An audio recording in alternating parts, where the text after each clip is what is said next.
All right. So before we get started on today's material, let's review really quickly what we were covering in Chapter 18. What were we covering? What were the general themes? We were talking about enols and enolates, right? So if we have an enolate, how do we generate an enolate?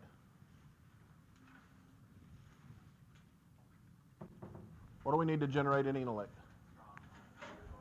We need a strong non-nucleophilic base. What comes to mind? NaH, LDA, what else? LAH is a reducing agent. We can use the alkoxides. Will all of these generate enolates completely?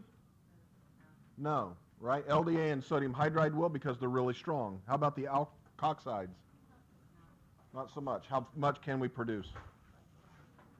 Depending, right? But yeah, typically less than 1%, unless we're talking about an enolate that is extremely stabilized. So for example, we talked about malanates. And the hydrogens here are more or less acidic than a typical. More. And why? Resonance structures, right? We can draw more resonance structures for the anion. Anything that stabilizes the anion makes the acid more acidic. So we can generate enolates here, and then what can we do with those?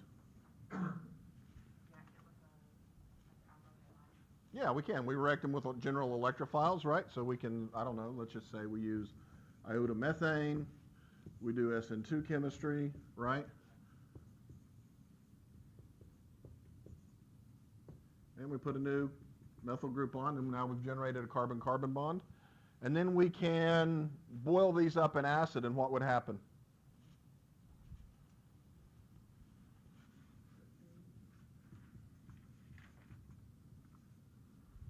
What would happen? Okay, so we're going to first hydrolyze the ester to a diacid, and then CO2 leaves through a process called what? Decarboxylation. What would the final product be? A carboxylic acid, that's right. So in this case, we would get,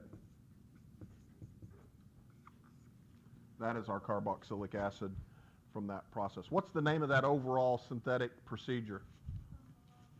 That's the malonic ester synthesis, that's right. So the malonic ester synthesis, in the book it also talks about the acetoacetic ester synthesis. Same thing, except you're using a different starting material. You're using a beta keto ester as opposed to a diester, and you end up with ketones instead of acids as your products. So you all need to go through that, okay? So that pretty much so sums up all the important stuff from that chapter. Enols, enolates, they can function as nucleophiles. We can alkylate them.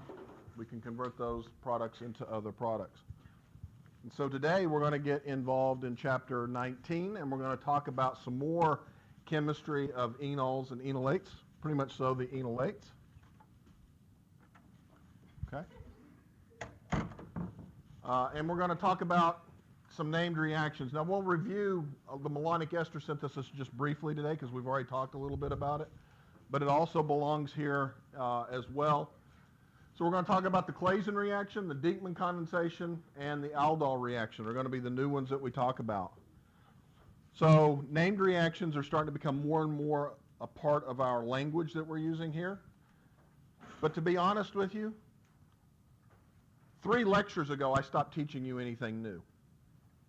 We're taking everything we know and we're just recycling it into new ways to make new products. The Claisen and the Diekmann cyclization are actually the same reaction. I'll start off with that. One makes acyclic molecules, the other one makes cyclic molecules, but it's the same reaction. And it's using enolates of esters. I've already taught you enolates, right? So we're really pretty much so just taking what we know now and recycling it into new types of reactions, but the mechanisms really haven't changed at all. So let's go ahead and jump in on that. So here's an ester, ethyl acetate. Ethyl acetate is a common organic solvent that we use for a variety of purposes, but it's also reactive because it has alpha hydrogens.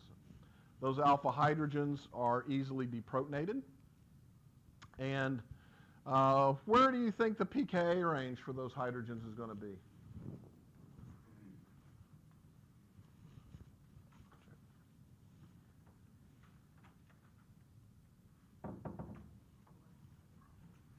Too low. In the 20s somewhere? Yeah, I'll buy that. Somewhere in the 20s, right? Ketones are around 19. Esters are going to be less acidic than ketones because of the resonance delocalization of this lone pair into the carbonyl, making it less able to stabilize the resulting anion, right? So we take two equivalents of ethyl acetate, we add some sodium ethoxide, followed by a workup, and we make these products here. Those are called beta-ketoesters. Very useful molecules. This is ethyl acetoacetate, and it's actually what you use in the acetoacetic ester synthesis that's from the previous chapter. So we'll talk a little bit about that as well. Now let's think about this. What base are we using? What's that base? It's sodium ethoxide. What's the pKa approximately? It's around 16. So if we have a pKa of around 16 for sodium ethoxide, and the pKa for the ethyl acetate is in the 20s, where does the equilibrium lie? To the product or to the starting material? To the starting material, right? We're not going to generate completely the enolate here. So what happens? What's happening here? I'm generating a small amount of enolate. So why does the reaction go to completion?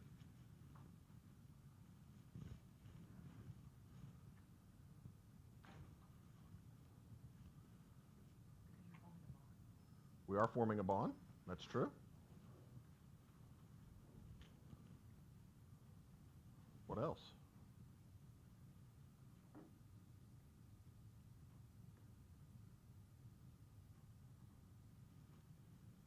You're on the right track. What's the mechanism?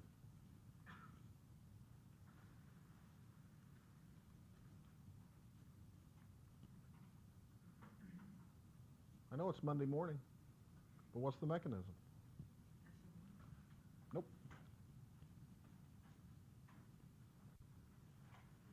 What's going to happen? Ahmed just said we're going to generate a small amount of the enolate. So what happens?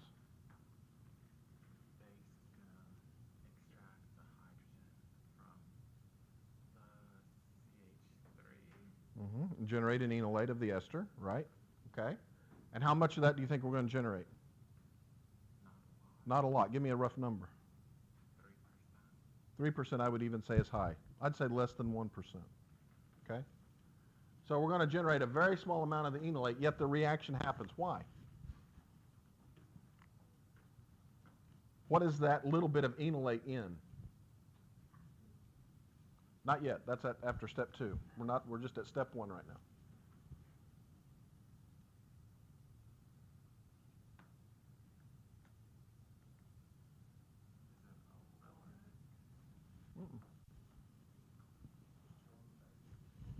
Pardon? Just chilling? If it was just chilling, we wouldn't get product. So the answer to that question is no. What is an enolate? Is it a nucleophile or electrophile? It's a nucleophile. What's it in? What is an ester by itself? Is an ester an electrophile or a nucleophile? It's an electrophile. Why is it an electrophile? Because of the carbonyl. So I just generated a small amount of a nucleophile in a huge sea of electrophile. Are they going to just sit around and chill out, as Jack said? No, they're not. They're going to react with one another. So I've got this ethyl acetate that is mostly, let's say, 99% there, and I've got this 1% or less of this enolate. They're going to react, right? What's going to be the first step of the reaction?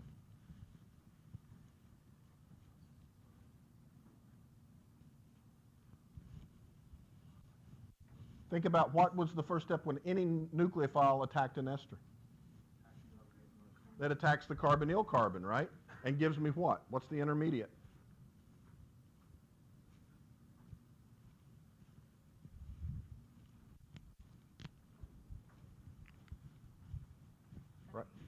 It's a tetrahedral intermediate. So we have this enolate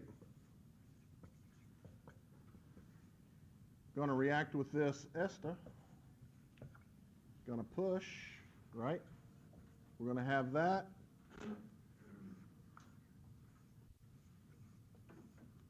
Let's see, that's an ethyl. That carbon's that carbon. We now have that. That's what we have to start with. So we just made this bond between this carbon and the carbonyl carbon. Right?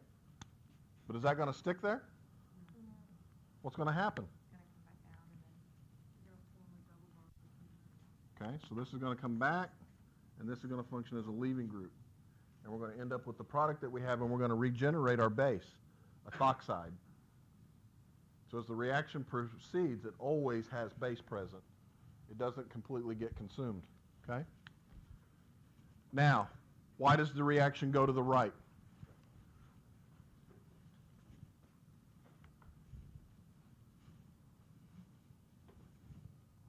What was your answer? We're forming a strong carbon-carbon bond, right? And so that's going to drive the reaction to the right. So as that enolate is consumed, Le Chatelier's principle dictates that more enolate has to be produced, and that pushes the reaction to the right, okay? So you can actually do this in what's called a cross-Claisen fashion, where you're actually using two esters. Here we're using ethyl acetate and ethyl benzoate. Same reaction conditions, and now we get this beta-keto ester where it's no longer from the same ester. So if we just used ethyl acetate, we would end up with the product we just talked about. But here we have two esters. Okay? What's the mechanism here? What's going to function as the nucleophile and what's going to function as the electrophile?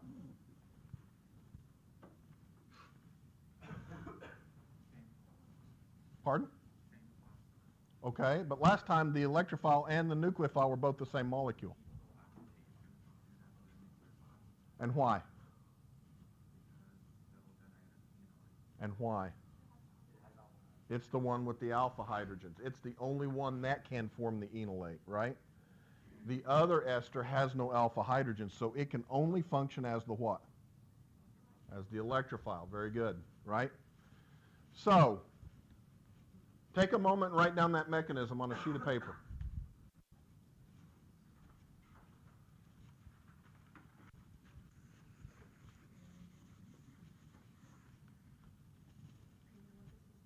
Nope.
So in general, what's the first step?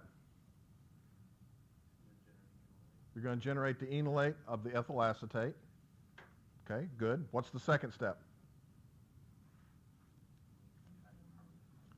The enolate's going to attack the carbonyl carbon of the ethyl benzoate. And we get what kind of intermediate? Tetrahedral, which then does what? Collapses down, gives us the ketone, and releases the ethoxide leaving group as a base, right? Those are the steps that are occurring. However, you should be concerned about the fact, how much enolate do we generate? Not a lot, right? Less than 1%. So why is it that my enolate only reacts with the ethyl benzoate, or am I just kind of telling you a white lie there? How would my enolate know to only go after the ethyl benzoate, not the ethyl acetate? It doesn't know that, right? So is that the only product I would expect from this reaction? It is not. I would also expect to see some coupling to ethyl acetate again, right? And so you would expect to see two different products. However, having said that, it turns out that this carbonyl is more electrophilic than the carbonyl of ethyl acetate. Can you explain to me why? So in fact, I do get the majority of the product as being the product shown. Why is ethyl benzoate a better electrophile than is ethyl acetate? It has to do with resonance structures. That aromatic ring makes that a little more electrophilic, and just a little bit. It's not a ton, okay? So let's look at a few problems. What would be the major product of this reaction?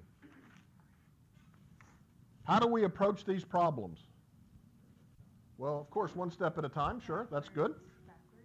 We can think about it backwards. But this is standardized test-taking skills.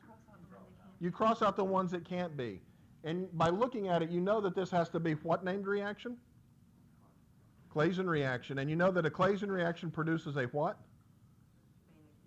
A beta-keto ester. So what the first thing you need to do is eliminate everything up there that is not a beta-keto ester. Is A a beta-keto ester? You sure? So here's an ester, right? Alpha, beta, gamma, delta. Not a beta-keto ester, right? How about B? It is. How about C?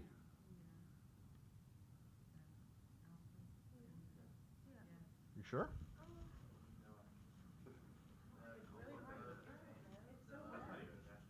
Alpha, beta, gamma. Remember, we count the atoms from the carbonyl, right? That is not a beta-keto ester. Well, either one of them, it's the same. How about D? Not at all, right? That's an alcohol. We don't get alcohols from Claisen reactions, right? So the only answer here is B. And I kid you not, you all are worrying about the ACS final exam, but if you know most of the reactions at this level, you don't even need to know the mechanism.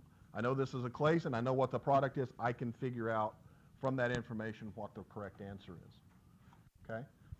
That is the key to good test-taking skills. And this exam is graded only on the number of right answers.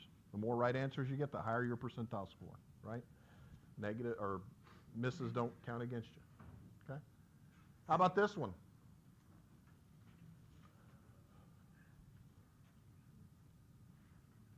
What is C6H5? That's a benzene ring, right? Yeah, phenyl ring. What kind of reaction is this? It is a Claisen, but it is a crossed Claisen. Which part's going to function as the nucleophile and which part's going to function as the electrophile? Okay. First part is the nucleophile, or the electrophile. The second part is the nucleophile, right? Can we eliminate anything based on whether or not we even have beta-keto esters? I can eliminate D. Okay. And I can eliminate A. Why can I eliminate A? I see a ketone and an ester up there. That's right. So alpha, beta, yeah, it's not a beta-keto ester. Right? It is a keto ester. It's not a beta-keto ester. So that leaves us with B or C. B is the right answer. There you go. One CH in between. That's right. Okay. Which of these reactions could be used to prepare this beta-keto ester?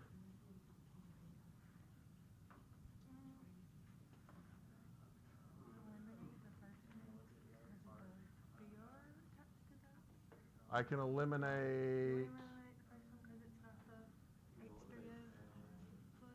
Okay. You could.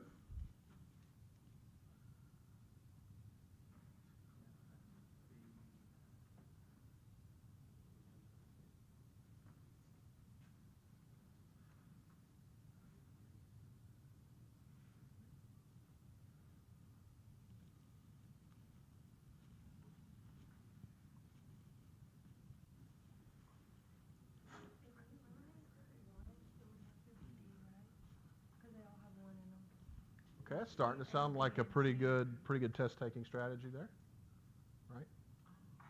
2 and 3 only. Okay. How can 3 do that chemistry? The same way the other one does? 3, you generate the enolate here. It attacks the carbonate, which is kind of like a diester, and one of these functions as a leaving group. And so this gives you the ketone, this gives you the ester in the final product, and it will make that. 2 works because you can generate the enolate here. Now, technically, this is not a Claisen reaction. Okay, this will work just fine to give you in that cross-Claisen product. You can get that, but A will not work at all. Okay. So before we start off with the Diekmann, let me black out the screen a little bit. I want to ask another question about the Claisen. So let's suppose that John comes into lab and he needs to do a crossed Claisen reaction, and he uses these 2 esters.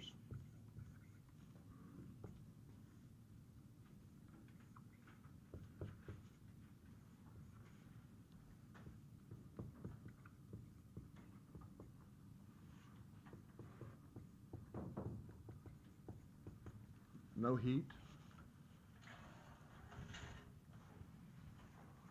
Why would I fail him on his experiment?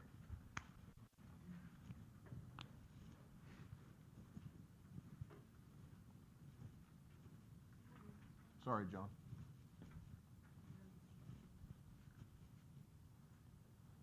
Would it be because they're both equally electrophilic? You're on the right track. They're both good electrophiles, and they'll also both generate enolates. Oh, I know. I know. How many products is John going to get? 3 or 4. Tell me how many. 4, 5. How do we figure out how many we're going to get? Huh? An equation? What do I need an equation? I don't. What do I need to do? I need to just look at it and figure out what? I need to figure out what the products are if one species is the nucleophile and the other species is the electrophile, and vice versa, right? So, let's see. If this is the electrophile, right? If this one is the electrophile and this one is the nucleophile, what would the product be? It would be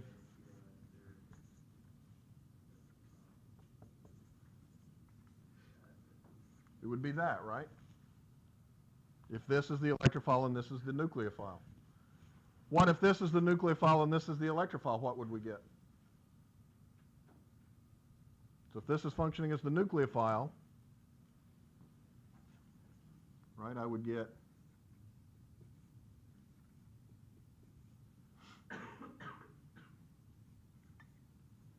that. Will everybody agree with that? So this is the nucleophilic atom attacking here, and that's how I get this ketone, and that from that part of the ester. Is that the total story? What if this functions as both the nucleophile and the electrophile? What would the product be? A ring. Well, it wouldn't be a ring. That's the next section that we're going to talk about. But if this species generates the enolate and then it reacts with another molecule of this, okay, so a different molecule, but the same structure, what would the product be?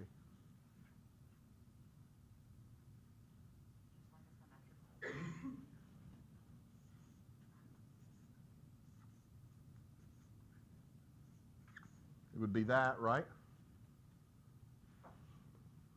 Where part of it made the ketone, the other part the ester, right? And what if this was both the nucleophile and the electrophile? What would the product be?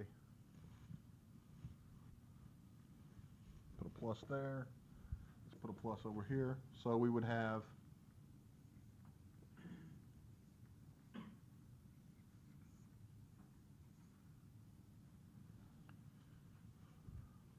right?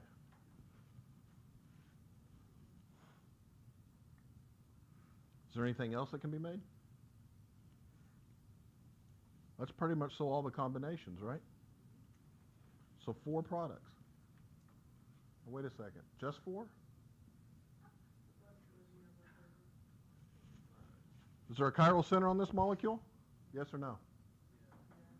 So there'll also be an enantiomer. So that's plus an additional one. And does this one have a chiral center? So it'll also have its enantiomer. 6 total products. So now explain to me why he's going to get a failing grade on the lab.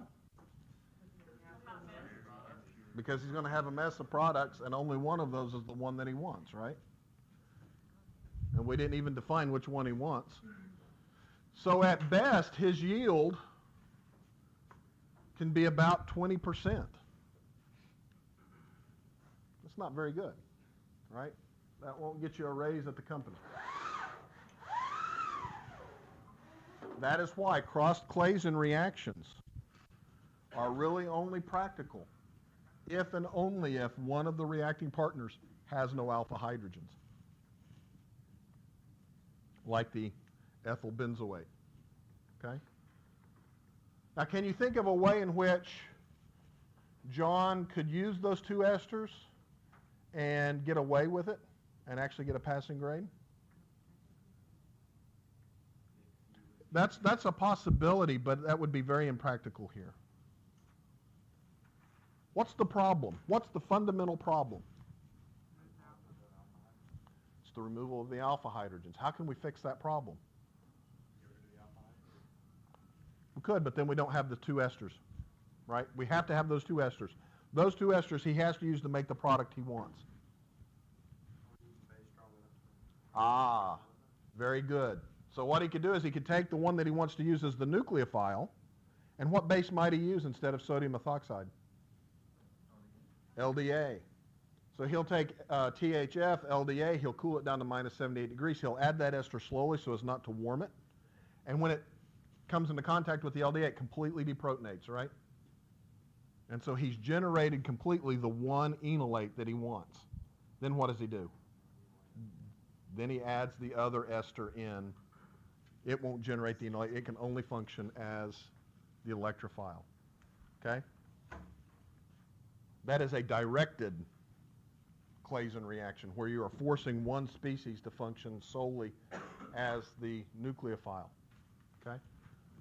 So it's possible for him to do that. It's just not possible using the normal reaction conditions that we talk about. The Diekmann condensation is nothing more than an internal Claisen reaction. There's nothing new here, people. Everything we just talked about is the same thing. The only difference is, right, that the 2 esters are connected by some number of carbon atoms in between. So I have the enolate and the electrophile connected in the same molecule. Okay? So when Anna comes into lab and takes that, reacts it with her base, she's going to generate an enolate that will immediately react, and it will generate a beta-keto ester, but it will be part of a ring. Notice I put all these numbers up here. Why have I numbered carbons? Oh, come on in. That's what we typically do. So I know which part has functioned as the nucleophile and which part has functioned as the electrophile. Which carbon, as I have it drawn, was the nucleophilic carbon? The nucleophilic? The carbonyls themselves aren't 2 or 6, but as I have it numbered, it's symmetrical. I'll give you, it's either 2 or 6, but which one is it as I have it numbered? It is 6. right? Because that had to be the enolate to react with carbonyl 1. So carbon 6, this is where the enolate was generated. It then reacted with the carbonyl, cyclized, and gave us this product.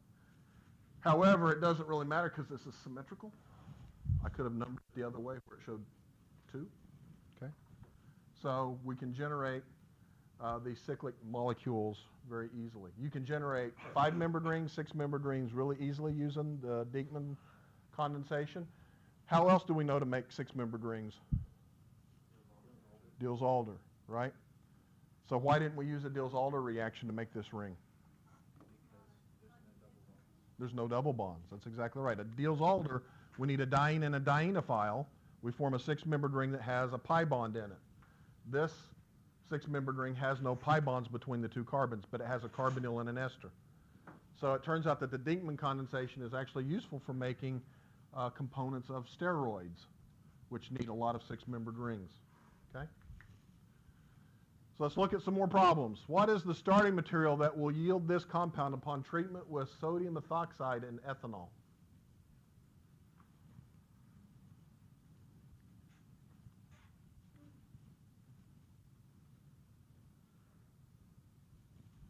Whoops, I'm sorry.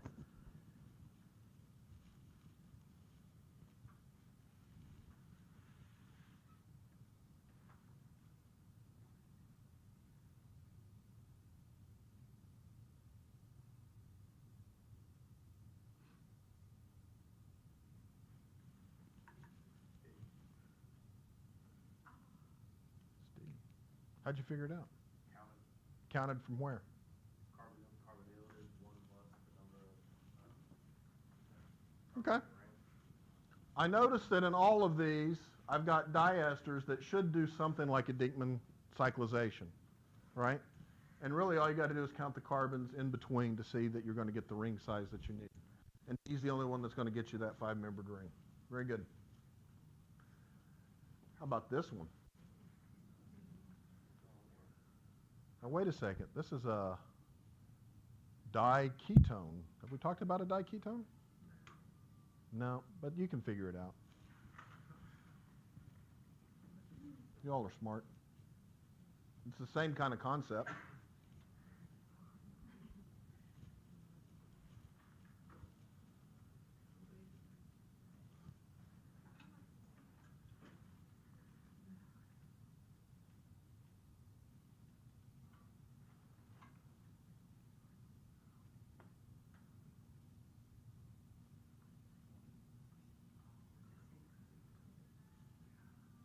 NSSC?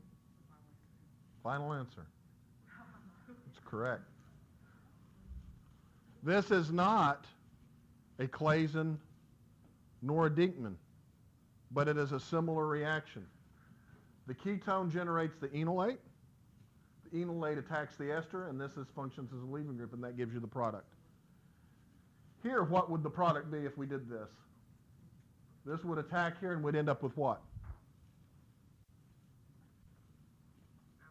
An alcohol. Wouldn't end up with the product. What about if we were to do B?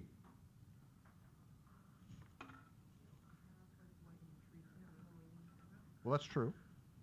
I don't have a leaving group. That's true. Okay. But I'd end up with an alcohol again, wouldn't I? And how about D? Too much stuff? Where would I generate the enolate? I can't generate it here because I have no alpha hydrogens. But I could generate it here, right? So if I generate that there and I attack, what kind of ring am I going to make? 4-membered ring. Not very nice. Probably won't do anything in that particular case. Okay? So we've already talked about the malonic ester synthesis. I'm just going to speed through that real quick and just show you an overall reaction. So here we're starting off with diethyl malonate. We're using sodium ethoxide as a base. We're going to generate the enolate here. Is that equilibrium going to lie to the right or to the left? To the left? What's the pKa differences?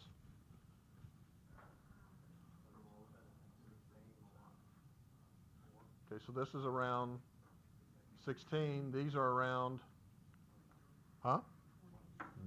Lower. 12 to 13, right? So now, do you want to revise? It's going to lie to the right. It's going to be about 98, 99% the enolate. So we'll just go ahead and draw it as that arrow. Now we do a reaction here to form a carbon-carbon bond. What's that reaction? That's an SN2 reaction. The nucleophile attacks, leaving group leaves. We form the carbon-carbon bond that we want. Now we heat it up in a little bit of acid and a lot of water.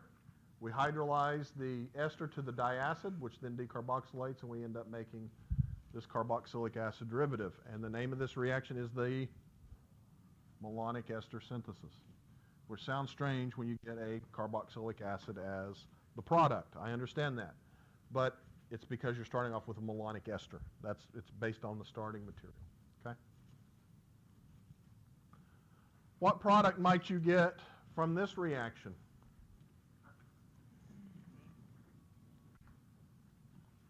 People were quick on that one. It is A. It is A. You can make three-membered rings using this pretty easily. Okay? Cyclopropanes. How about question 18? If we have this steroid tetracarboxylic acid and we heat it, which carboxyl group will readily be lost as carbon dioxide?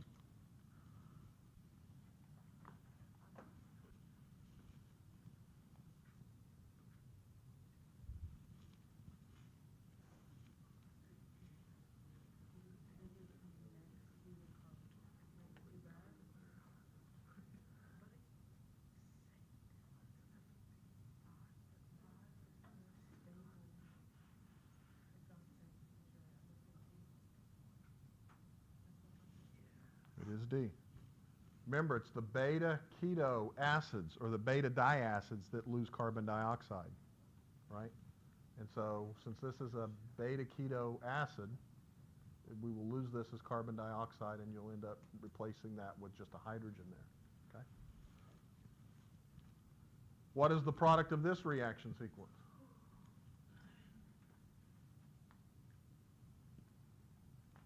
What is that reaction?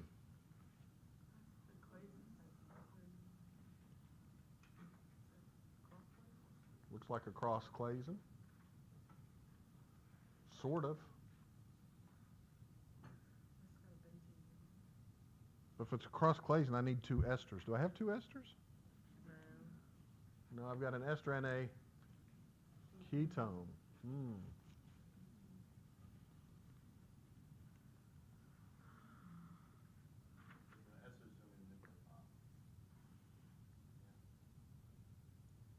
Okay. You think the ester is going to be the nucleophile? Again, pKa ranges. What's more acidic, the alpha hydrogens of an ester or the alpha hydrogens of a ketone?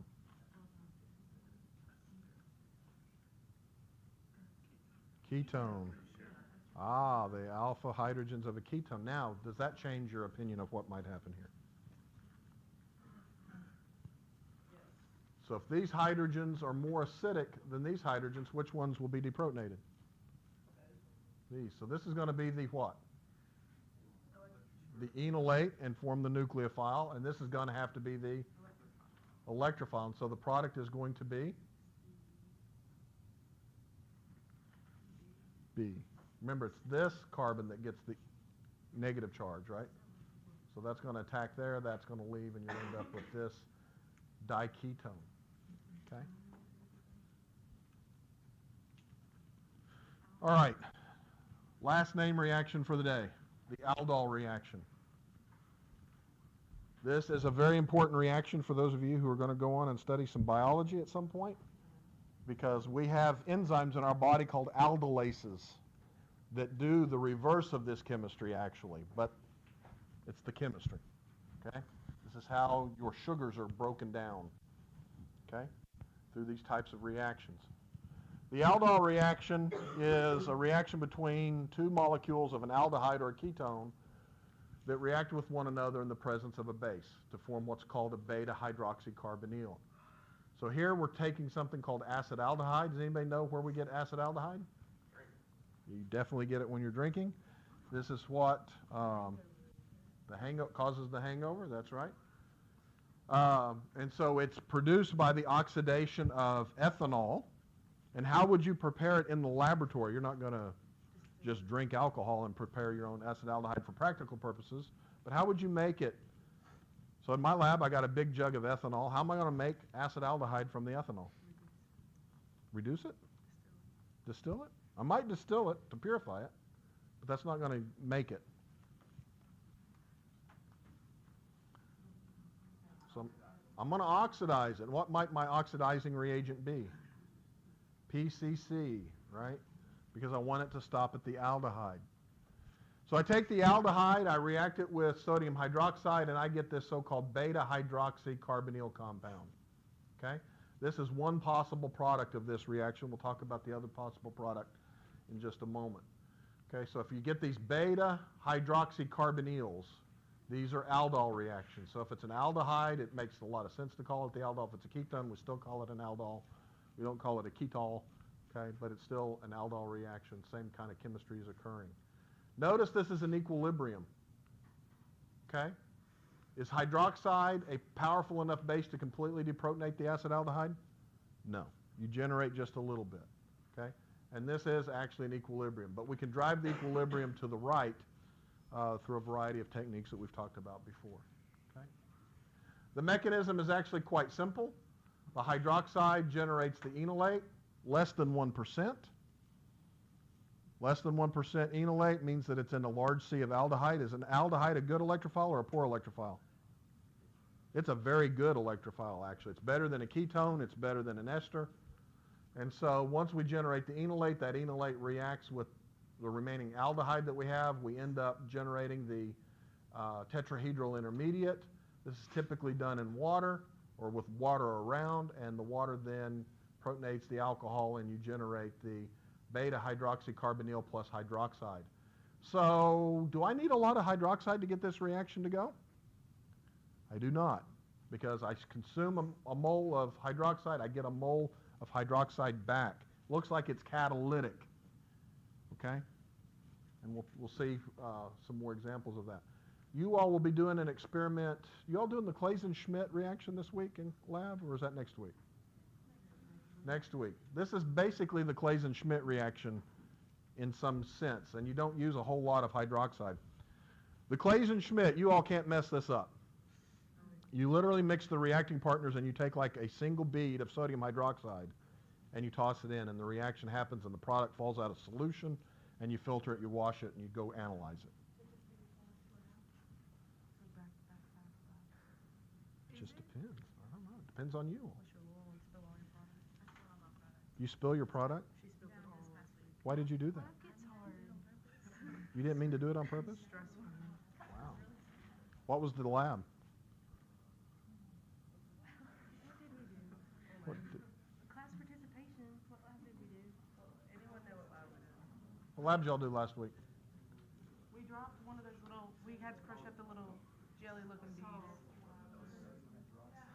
Sodium hydroxide beads. How was that? Yeah, sodium hydroxide pellets involved. Okay.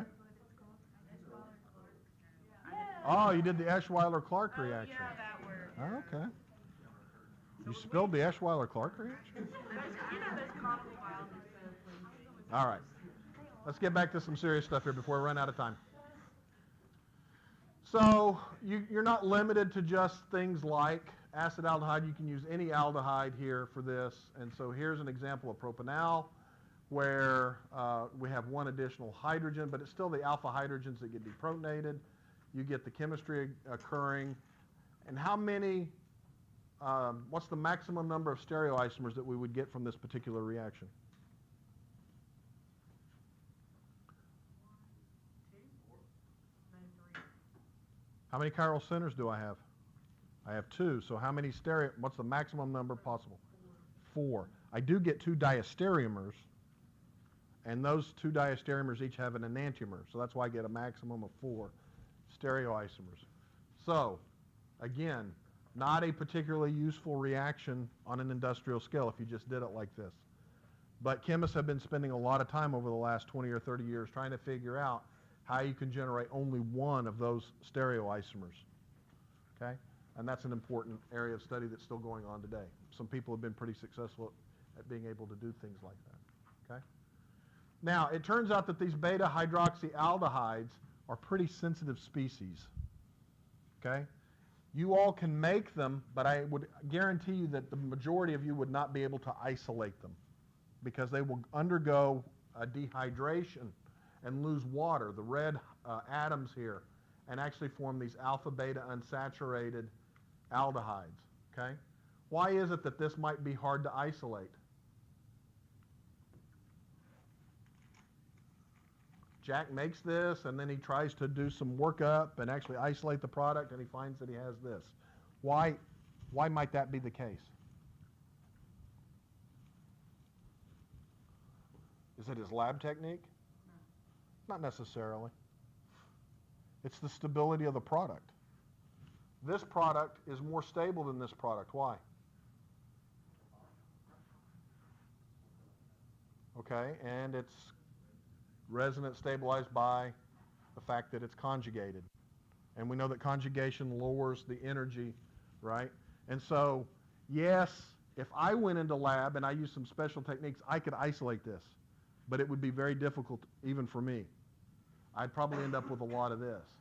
However, this bottom example, I couldn't isolate this product. I would only be able to isolate this so-called chalcone, okay? This alpha-beta unsaturated ketone. Why is it that this product would be extremely difficult to isolate, or this product would be extremely difficult to isolate? A lot more resonance structures. This is a heck of a lot more stable than something like this. So once this is made under these conditions, it almost always eliminates water and gives the alpha-beta unsaturated ketone. So aldol reactions can give you beta-hydroxycarbonyls, but they can also give you alpha-beta unsaturated carbonyls. That's going to be the thing that you have to think about when you're looking at these products, okay? Because both are possible. Again, the mechanism's pretty straightforward for the elimination. We have the beta-hydroxy compound. The base comes in, abstracts the proton. You get the enolate, if you will, which then undergoes elimination to give the alpha-beta unsaturated product. Can anybody tell me what the mechanism is here, the mechanism type? When we've talked about eliminations, we talked about two types of eliminations. What were they? Not that type. We had E1 and E2. Is this E1 or E2? It looks like E2, but it's not. What would an E2 elimination be? What would the mechanism be? It would be concerted. The base comes in and abstracts the proton, and the leaving group leaves all at the same time. This goes through the intermediate conjugate base. So this is called an E1 CB mechanism. Conjugate base. Okay? All right, we're going to stop there today. Turn in your thing from Friday up front, and I will see you all on Wednesday.